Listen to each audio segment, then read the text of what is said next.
parle. Chaque jour, Charles et Carole vous présentent la leçon de l'école du sabbat.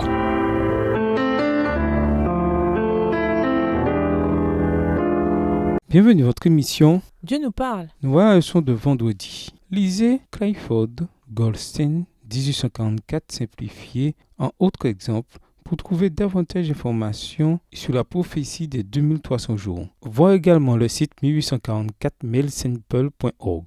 Étudiez le tableau ci-dessous. Daniel 7.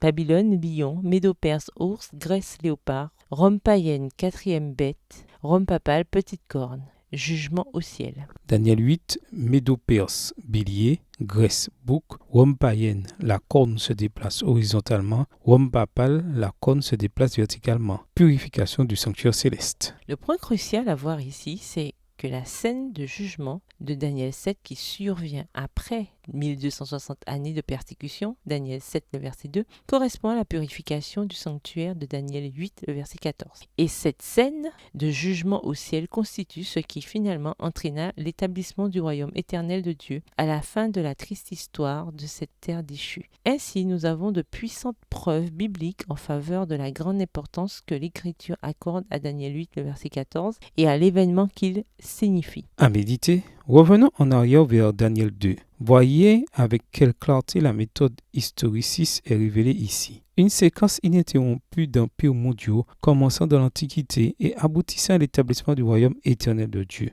Dieu nous donne la clé pour interpréter ces prophéties. Cependant, que nous indique sur l'état de la chrétienté le fait que très peu de chrétiens aujourd'hui suivent la méthode historiciste? Pourquoi ce fait contribue-t-il à établir davantage encore la pertinence du message adventiste dans le monde à notre époque? Quelle est votre compréhension de la prophétie des 2300 jours de Daniel 8, le verset 14? Si vous ne la comprenez pas, pourquoi ne pas prendre le temps de l'apprendre et de la partager avec votre classe? Vous pourriez être surpris en constatant la solidité des fondements de notre interprétation de cette prophétie. Lisez Daniel 7, les versets 18, 21, 22, 25 et 27. Remarquez l'accent mis sur ce qui arrive aux saints. Que leur fait la petite corne? A contrario, que leur fait le Seigneur? Quelle est la bonne nouvelle pour les saints concernant le jugement? Que leur apporte le jugement en fin de compte? Au revoir. Et à demain si Dieu veut. Dieu nous parle. Chaque jour, Charles et Carole vous présentent la leçon de l'école du sabbat.